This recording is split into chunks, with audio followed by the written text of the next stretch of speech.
Magandang umaga po, Nay. Kain po tayo. Anong oras na? Di ba alas 7 pasok mo? Alas 8 pa po pasok namin, Nay. May exam po kasi kami ngayon eh. Ganun ba? Sige na, kumain ka na para makalis ka na. Sige po, Nay.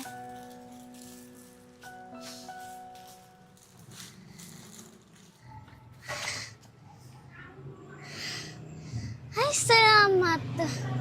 Uwian na sa wakas. Saan kaya ako makakahanap ng malilimusan? Oh.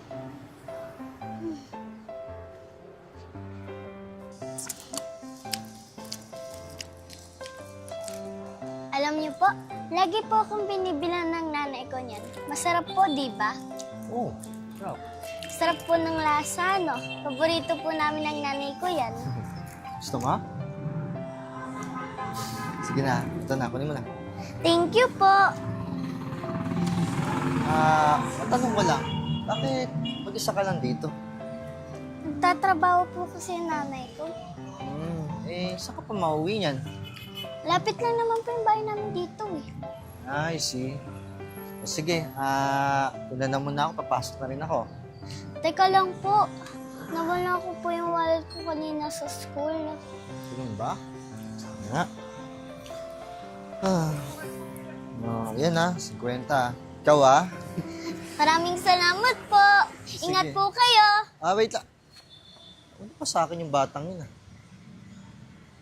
Bali. Pasok na nga ako.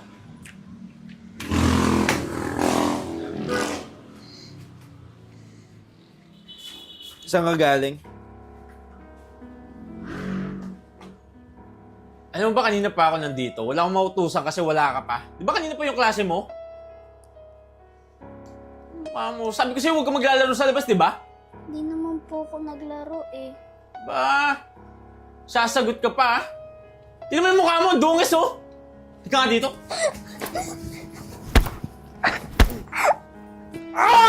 Aray! Ano nangyayari dito? Krisha, ano ginawa mo sa tito mo, ha? Ano ginawa mo? Kung talagang bata ka, ha? Ang kulit-kulit mo, ha?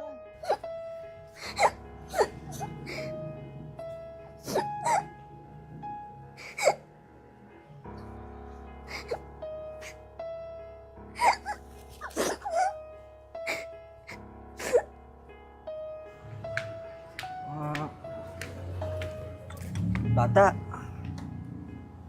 Oh, ano nangyari sa'yo? Bakit ang dami matang pasa? Uy ka lang. Aray! Sorry. Uy, bata! Bata! Sana.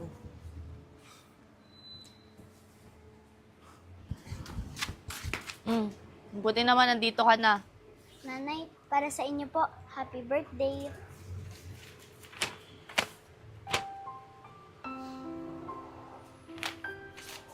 Kamusta yung pasa mo? Wala po yun. Tinan niyo po, hindi na po masakit eh. Susunod kasi, huwag kang sasagot-sagot sa Tito Ian mo, ha? Opo, Nay. Sorry po. Si Tito Ian din Oh, naman po kasi. ayan ka na naman. Kakasabi ko lang sa'yo, di ba? Bakit? Hindi ko dapat malaman. Wala yun, mahal. Sasabihan ko lang to si Krisha. Ano to? Drawing niya yan. Oh. Ba't dalawa lang kayo? Happy family,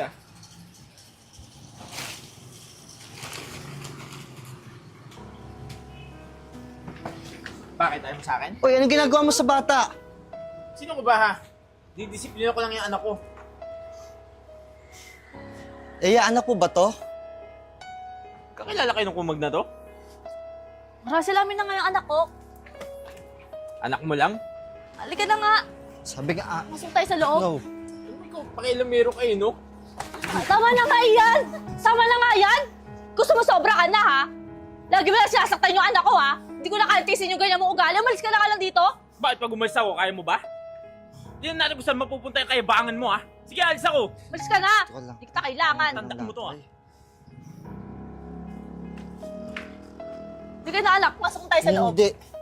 Umalis ka na, amin na anak ko. Oo, aalis ako, pero sasama ko tong anak ko. Anong anak mo? Wala kang anak. Kala mo, di ko alam, Yung noon pa, simula nung umalis ka, bakit ka lumayas? Dahil yung nalaman mo na buntis ka dahil isipin mo na hindi ko pananagutan yung bata. Bakit? Totoo naman, di ba? Kasi duwag ka. Duwag. Di ba alam mo yung pinapili ako ni Mami dati kung pag-aaral o ikaw? Di ba ikaw pinili ko? Putya, Eya. Nagtrabaho ko para paralin yung sarili ko. Para hindi tayo maghiwalay. Pinili ko magkasama tayo kahit alam kong kapalit nito kahirapan. Tapos sasabihin mo, duwag ako. Alam mo, Eya, tagal na ako nagtitiis. Tagal ko na hinihintay pagkakataon na magkita tayo. At umaasa ako na mabuo tayo na makita rin tong anak natin. Mabuo rin tayong bilang isang pamilya. Tsaka alam mo, Eya, nai-imagine ko na naalagaan mo na maayos si Krisha. Dahil alam ko gaano ka kabait na tao. Pero mali pala ako. Ikaw at yung hayop na lalaking nun, papatay kay Krisha. Tandaan mo to, Eya. Hindi kita mapapatawad sa ginawa mo dito sa bata. Handa ako makipagpatayan dito. At hindi ko na ibabalik sa itong bata. Magkita-kita tayo sa korte.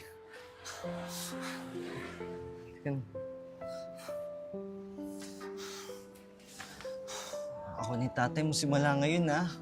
Sa akin ka na uuwi, okay?